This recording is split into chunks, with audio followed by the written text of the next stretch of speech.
as many of you do, you surf aimlessly on the internet. You get on Twitter, you get on Instagram, you get on whatever social media you're on, and eventually something that you really enjoy just pops out. You press the like button. Next thing you know, the algorithm picks that up and says, oh, you like this? Well, let me throw you something else from this feed. And you take another one. Oh, that's cool too. Like it again. Now you're on a slippery slope. Now, no matter what, you're going to get more and more of what that feed is putting out, but for good reason, because you obviously enjoy it.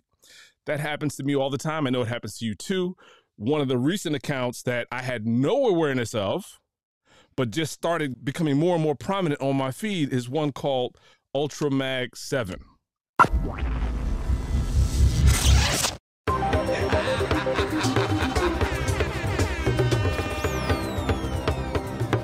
The Black Futurist. That's one small step for man. Okay.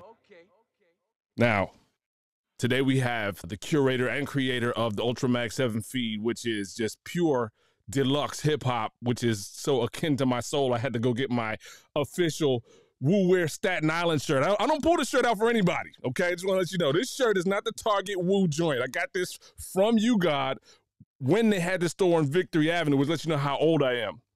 Okay, our first guest today. Aaron, please introduce yourself, brother.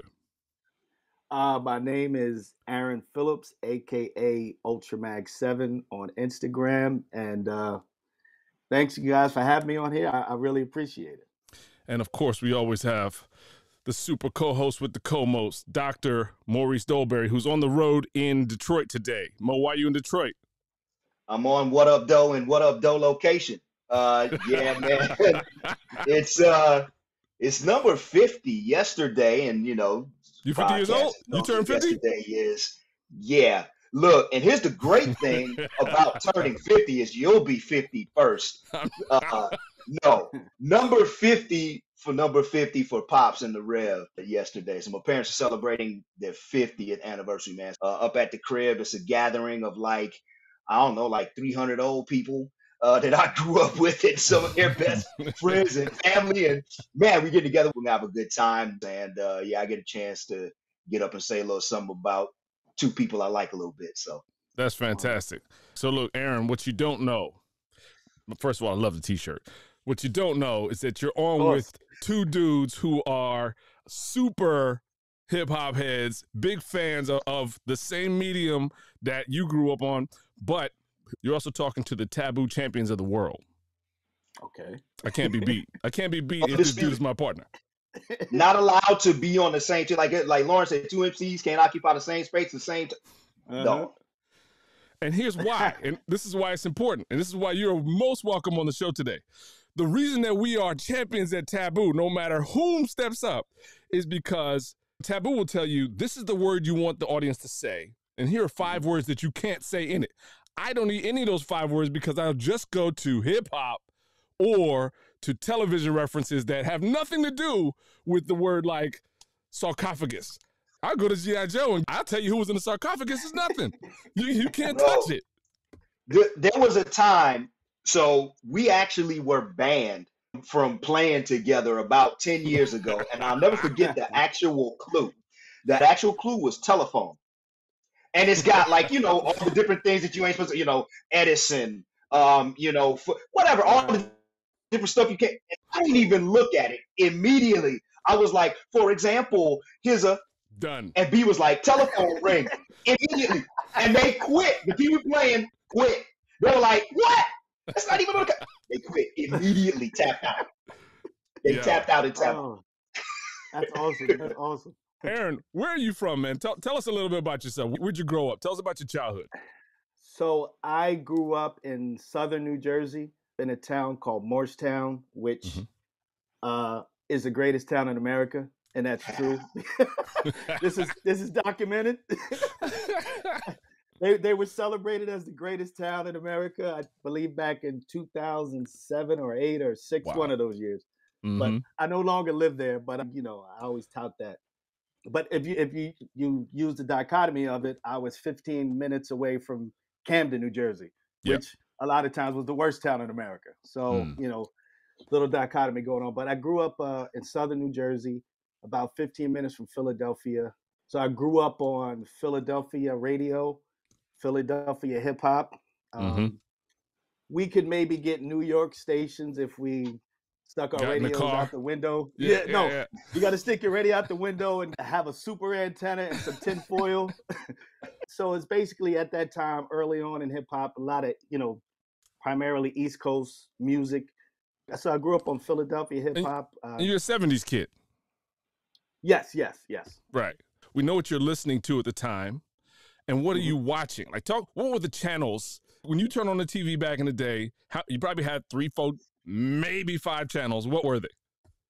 So in our area, we used to have 3 primary channels. Channel 17, which was the Great Entertainer. Channel 29. And actually early on, I believe it was Channel 57. That was early 80s. That went off. All in the UHF. UHF. Every channel was a double-digit prime number, bro. You already know. Because we was watching the same thing. And I'm watching it. A lot of times I'm watching it on a black and white TV, and the knob has come off, and we're using pliers to turn the channel. Right. So if that, that gives you a reference. The beauty of that time, and like the 70s and the 80s, is because it's pre-internet, and when something is popular, everybody hears it. Absolutely. Everybody's watching it. This is the 90s now. I remember when the second Tribe album came out, I was still using a Sony Discman, right? Right. And I would just play that CD on repeat. Right. And then you get up with you guys, you get up with Aaron, you get up with the Maurices of the world, and they doing the same thing, so we all know the same lyrics. And so that's my point about the power of restriction in this case meant that we were all watching, say, Kung Fu Theater. We were all like aware of Soul Train, and that all comes through in your work, which is incredible. When I saw your channel, I watched it, I liked it. I watched it again, I liked it. I watched it again, I liked it, and I pressed forward to Maurice. Dude, look at this. Look at this. This is ridiculous. I pressed forward again to Maurice. Dude, this is crazy. I said, I got to send this guy a message. Dude, who are you? And why are you doing this? So who are you and why are you doing this, Aaron? What is going on? Well, let's start with the why. It's built out of the pandemic. So everybody's in the house, and I'm on Instagram, and I'm seeing, following hip hop accounts, and I'm seeing everybody posting stuff, and they're getting love and likes. So it's born out of a little bit of jealousy. You're a little competitive. Because I'm seeing people post things that, like, they're posting cassettes, and I'm like, I still have that. Or I see people post old Source magazines or old hip hop magazines or stickers, and I'm like, I still have that stuff. Yeah. So, obviously we're of an age where we don't bite. So I said, I can't do that. I'm not going to do that to get props. So at the time, I was trying to do these little mashups. So for instance, one of the early ones I did was, the song, LL Cool J's "I'm Bad." And then, do I know LL Cool J's "I'm Bad"? Okay, yes. How many times have I karaoke'd "I'm Bad"? Yeah. So with that song, when it goes like that, and then obviously, I know Chub Rocks, your bad Chubs. Your bad Chubs. So it goes into that like that. So I would take LL Cool J's video and then cut it right when it says and go in the Chub Rocks video. Right. So I started out doing mashups like that, but I soon found out I was going to run out of material. Now, not audio material, not the songs, but the actual videos that were made. Every song I wanted to do didn't have a video. Right. And so I think the idea came to me, why don't you just find footage and put that together?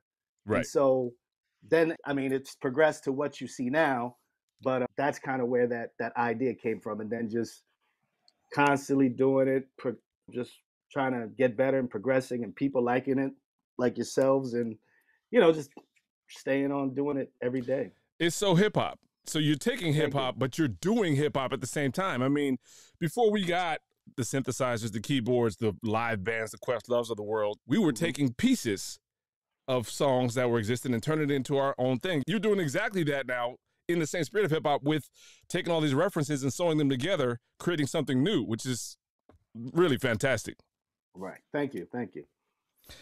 I wrote down a list of a few of my favorites right off the bat. Okay. So I just want to hear you kind of discuss these. All right. You might have to remind me because some of them, I do so many and I forget some of them. You just might have to say what's in it, then it'll jog No, my I got memory. it. I got it. And Mo, while I'm doing this, I want to put you on duty. Mo, you're going to think of a few songs that maybe he hasn't done, and we're going to see how fast his process works. Oh, okay. I like this. I like this. Being at the crib, and I haven't dug through, man. If any of y'all are gonna, first of all, follow this man, it's at UltraMag7, right? Yo, you gotta check it out. It is a rabbit hole that you can spend hours just disappearing into. And that's one of the dope things I love about it. It goes on what Bee's talking about. You bring us not just to the hip hop, but to, for example, the movie samples and stuff that, you know, we may or may not know where it came from, but they take that and fold that in. So it's so hip hop because it's not just about the music, it's everything. It's all the culture that you're able to bring into it, which is so beautiful. One of the things that I don't remember if I saw is if you had any Detroit music on it. So, you know, there's always the white boy, we rock with Eminem, but I would think like, I have plenty of Detroit music. Okay. All right. I haven't done enough. I got Slum Village. I got Fat Cat. I got who else? I got Guilty Simpson. Okay. Trust me, there's actually a lot of Dilla and Slum Village. There are a couple songs on the list. Some are more obvious than others. So I'm start with an obvious one. You took Criminology from the Purple Tape from Raekwon's album, Only Built for Cuban Links, and you, of course, looped in What Movie Would You Bring In? You brought in Scarface. Oh, right. Yeah, Does it make sense? Like all the voiceovers are from Scarface. So that's on the more obvious level.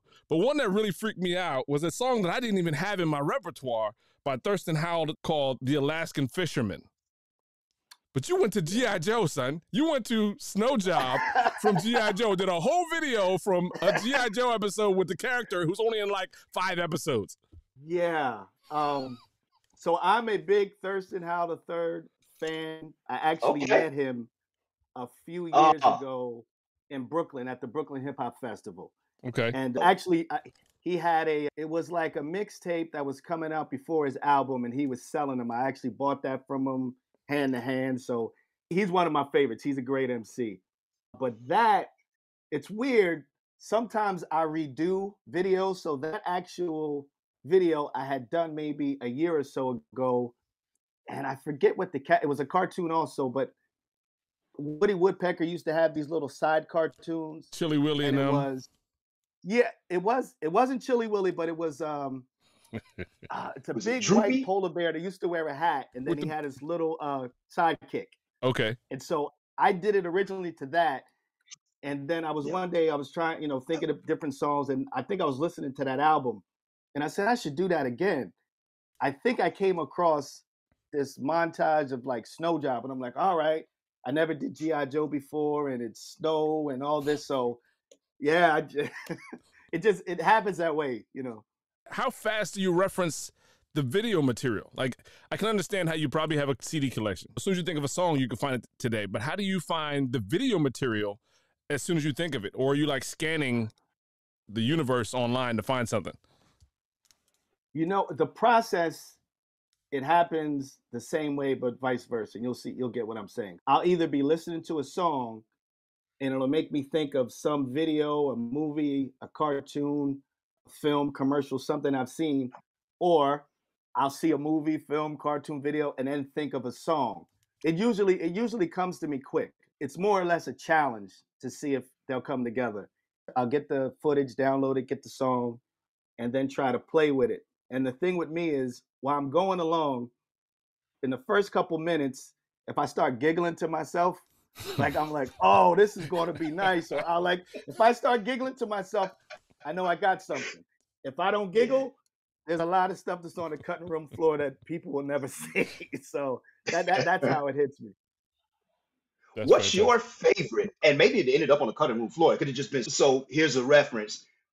B and I, to go along with the taboo thing, when you have all those hip hop and pop culture references, and you've got 30, 40, 50 years of them, it becomes its own language. And it becomes so normalized that you get, and this is what B always calls an audience of one or audience of two. We'll say something that's so inside, this is literally going to be two people on the planet that's laughing, maybe three, Yeah. right?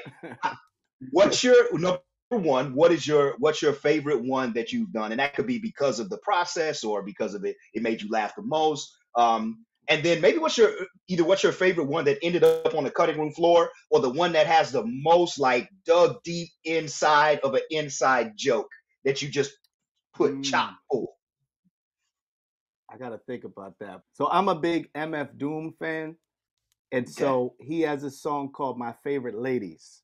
Mm-hmm. And if you know the song, he's talking about alcohol and drugs. Like if you listen to the song, like he says Allie, but that's alcohol, or, there's so many different references. But what I did is I took My Favorite Ladies and then I went back to old television. So I think he says, he starts out with, he says, Mary. Oh, I forget the lyric, but he's talking about Mary. So I went to Mary Tyler Moore. Oh. So I did that. And then he talks about my genie in a bottle. So then I went to I Dream of Jeannie. And then he said something. I could have been something if I never met Evie. So then I went to Ava Gabor, and she was on an episode of the Merv Griffin show. And then I'm doing all these. These were all white women. So I said, I got to bring some black people into this. I think he says something, older woman, mature black. So then I found some old footage of Diane Carroll. So I put these four ladies, and he references more ladies, but I tried to put that all together, and it was all black and white. So it made you feel like, you're watching old TV. That one's always been my favorite. I've done it a couple times. I don't think people like it as much as me, but and actually the version of the song I did, it was a Madlib remix. So Madlib has these remix records that he puts out. So he did that, and the beat just sounds so funky. That's my favorite. Now he said something that's a deep dive, I guess. One that ended up on the cutting room floor. Oh, oh man. Woo. Some of them are cutting room floor, but some of them are ones that I just haven't put out. Mm-hmm. So speaking of Thurston Howell III, I think the song is called Walk the Walk, Spit the Spit Part 2. And I believe I used, the movie Trainspotting? Yeah. Mm-hmm. There's a character in there named Begbie, and he's just like the hooligan. He's the guy who's fighting everybody. He's the guy that gets everything started in a bad way. Because the song is about fighting, and you can walk the walk, spit the spit, you're going to fight. And I just took a montage of him. And that's kind of on the cutting room floor because I can't quite get it just right. So here's another thing. I don't know if you guys, not saying into astrology or signs, but I'm a Virgo and I'm a perfectionist. So, so if I can't get it just right, it's not coming out. I might show it to some friends, but it's not coming out for public consumption. Does this work at all match up with your professional work? Like, are you an editor during the day and then do this at night? No. So I just found this. Like, this is nothing I used to do. So professionally, my career path, I was a project manager for clinical studies. Mm-hmm. But I went to college for graphic design. So if you look at my page, hopefully there's a certain aesthetic or look to it. Right. That I try to maintain, like even with the cover photos and things like that. But as far as editing, this is nothing I ever thought I'd be doing. Star Trek II, Wrath of Khan. Mm-hmm. Kirk, Spock sit in the room in the first act of the movie. Mm-hmm. Kirk has accepted promotion to Admiral by this point. Spock is the captain of the Enterprise. Okay. Spock offers some unwarranted advice. He goes, if I may be so bold, you accepting promotion was a waste of matter. He's like, your first best destiny is that of being a starship captain. You over here messing with drugs, bro. You were supposed to be editing. Well, I mean, hey, we're here now. We're here so, now. You know. That's right. I can't tell you how good you were at your job with the focus groups. I can tell you the shit you're doing, whether you're calling or not. It's clear, man. You have definitely found a lane with Thank this. you. Thank you. Thank you. It's absolutely fantastic. And as the aforementioned son of two Virgos who are celebrating their 50th anniversary, as a Scorpio child, oh man, it was you understand. You get it. Absolutely. I can imagine if it was like the old days where there was film on the cutting room floor, the room would be full. And if my parents would have sent me to come clean it up. So Absolutely. That's great. Another one of my favorites is from your famous Metal Face Mondays is Guinness's MF Doom Right. overlaid on a Raisin in the Sun Sidney Poitier black and white. Yeah. I'm like, this dude is just tying stuff together. Yeah.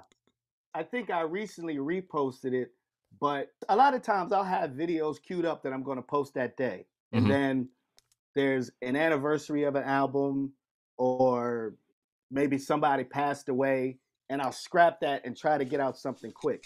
So when Sidney Poitier passed, I said, I got to do something. He's a legend, I got to do something. Yep. And so, but in my own style, and I started thinking I could use that from Raisin in the Sun. I'll just use that part of the skit. And I'm a big Doom fan. I'm a volcano. I'm a giant. Right. I knew the reference, and I knew a Raisin in the Sun. I knew where it was from. It was just a matter of then finding the film.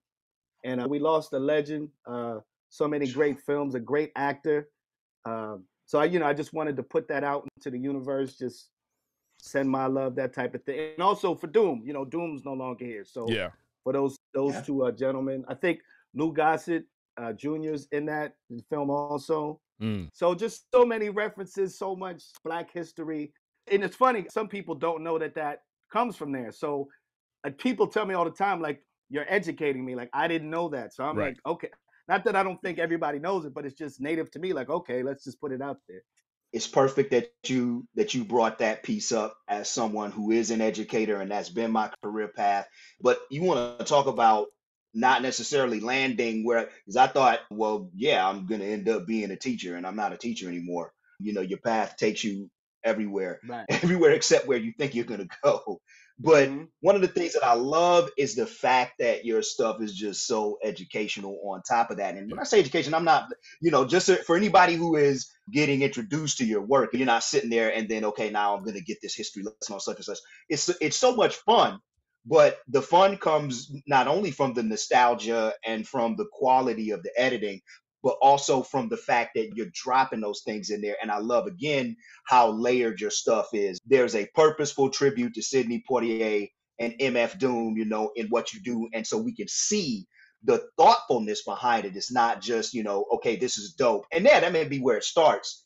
But, again, there's not necessarily a question behind this, but just to acknowledge the fact that, like, we see those types of things that you're talking about. And I love the fact that there's always something to learn, whether it's a poignant lesson, or just a little nugget in there, or just like, you took me back and I remember that. And, oh, that's where that came from. And, when he was talking to that guy in that prison movie, that's where that came from. Oh, my man, Yakub, like, that's right, He said with the 5%, he was with the Clarence at 13, right? All the Billy Squire stuff.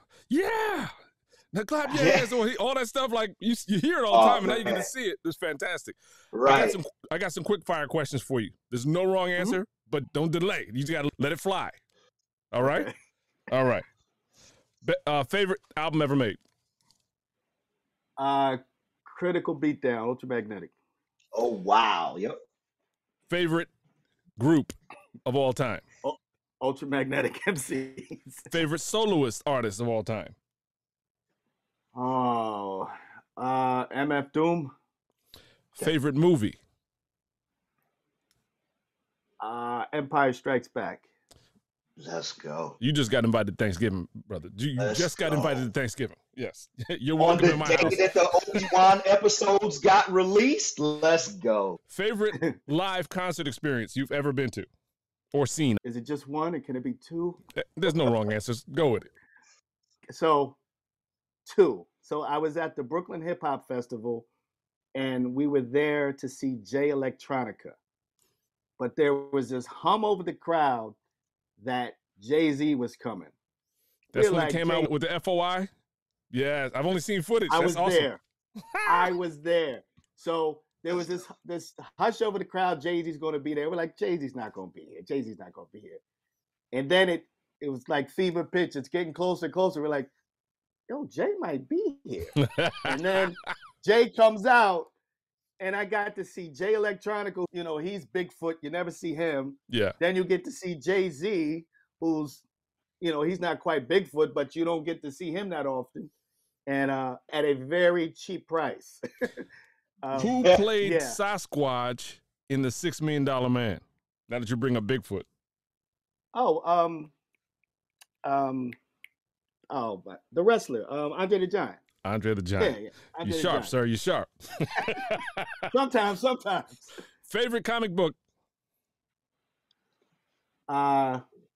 Let's say New Mutants. New Mutants. Yeah. And we've seen so many people, the same as you, come to the forefront during social media and the pandemic. A lot of comics come on, like Tony Baker does voiceovers. A lot of guys are doing things that really live in that sphere of online. Spice Adams, you know, his stuff really lives right there. And then they look for ways to transition into real life where they can come and charge for it elsewhere. What are your aspirations in terms of what you're doing and how it might play beyond Instagram? Interesting enough, from actually doing these mashups, doing these videos, I have people that follow me, you know, all over, you know, United States, maybe UK, Japan. So maybe this guy started inboxing, and he literally lives 20 minutes, 15 minutes from my house. He lives in Jersey. Because we were just talking about, we like the same type of music, all these connections. So we met up over a couple of beers, started talking. I said, hey, you ever think about doing a podcast? And he was like, yeah.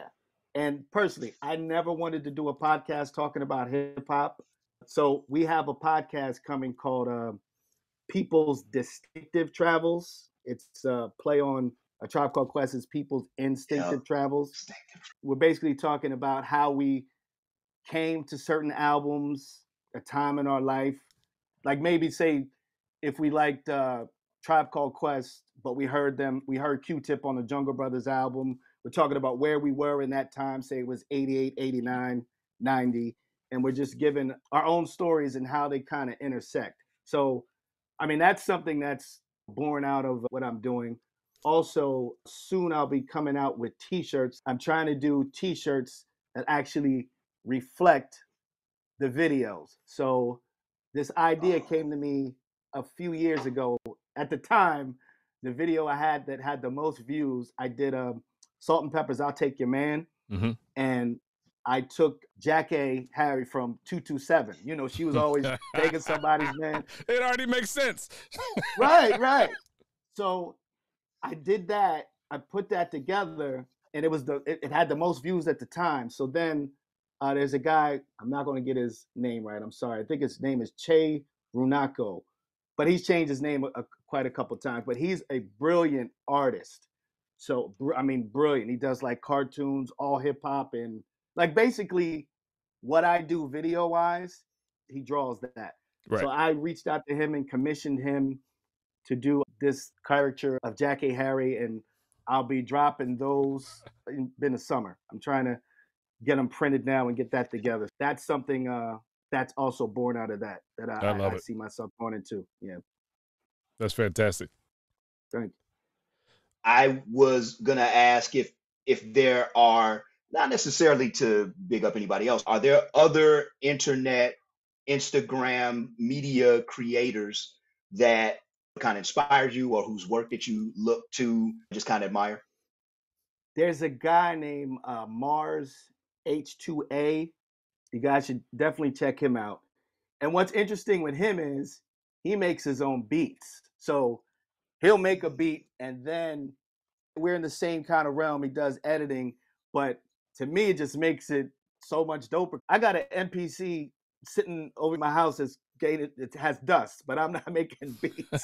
But there's a new guy I found called Ouch Mashups. And I don't know how I found his page, but he's a DJ. It was a Lord Finesse beat, and then he did Gilligan's Island. And it perfectly went together. So I said to him, I got to do something with this. So I just took the Gilligan's Island, I put it inside the television and just played that.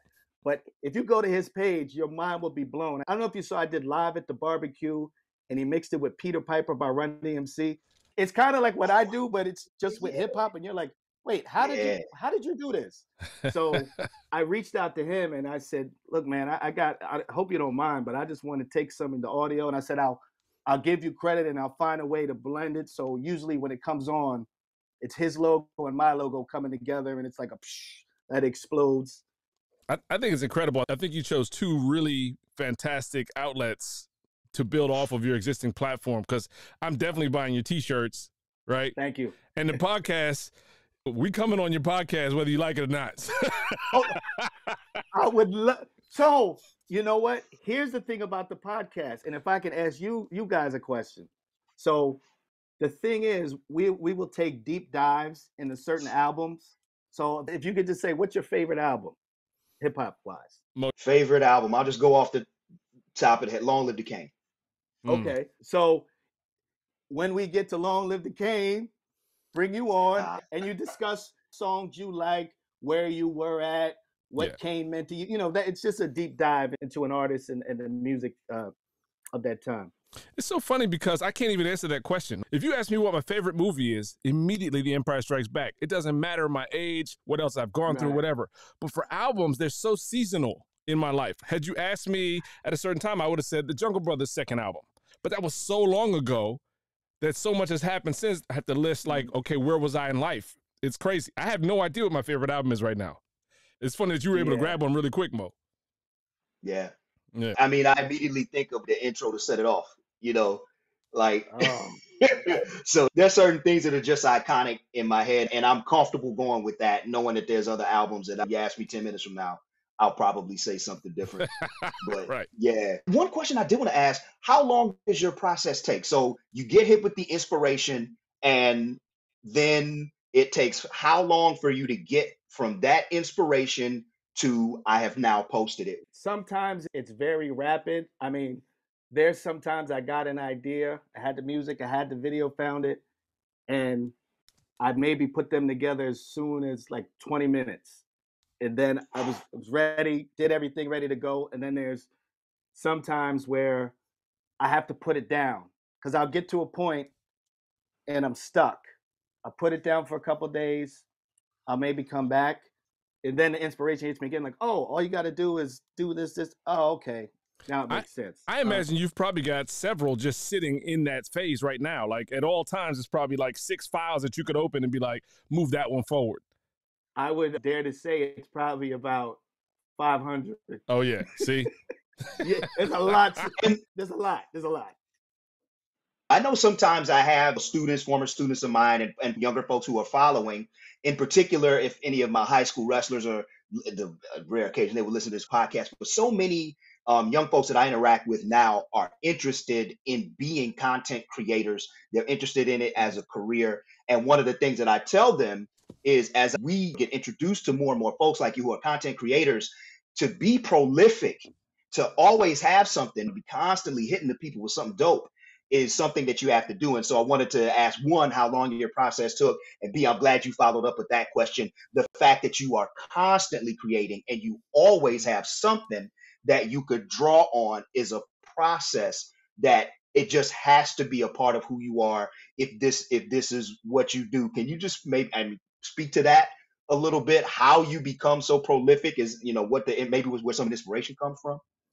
I mean, as simple as it sounds, from hip hop, I never thought that I would run out of material, because what I do is I'll get in the car and I'll listen to a song, and I just whatever I have, I'll just put music on, and it might be one I haven't done, and it'll make me think of something. And then being a certain age and following hip hop this long, there's a lot to draw from. I can go from the 80s, I can go to the 90s, I can go to the grimy era, I can go to the underground era, I can go 2000s, 2010. You know, like I think yesterday I put out a Raz Fresco song. He's a MC, I believe he's from Canada. He had this whole series called Magneto Was Right.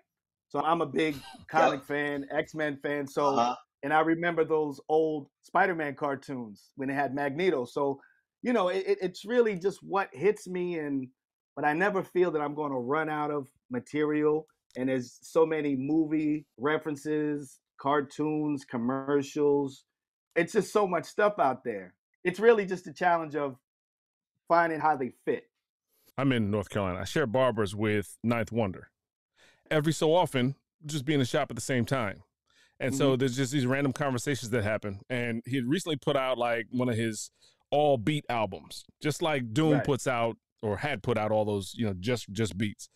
These things were like 30 seconds long. So I asked him, I said, dude, what's the goal? Are you like putting it out there for people to take it and record over, or what is your expectation? And he said, 2 words that stick with me forever. He said, die empty. I'm like, yeah, that's pretty cool. So Aaron, keep crushing UltraMag7. We are watching. We're trying to get more folks to just be aware and enjoy it. And if I could give you a couple words of advice, bro, die empty. That's great advice. I love that. And I love Ninth. Ninth is awesome. Hopefully, I won't die too soon, but hopefully I will die empty. That's right. Hey, man, thanks so much for joining us. Oh, appreciate it. Thank you guys for having me on. I really appreciate it. For sure. Don't go anywhere.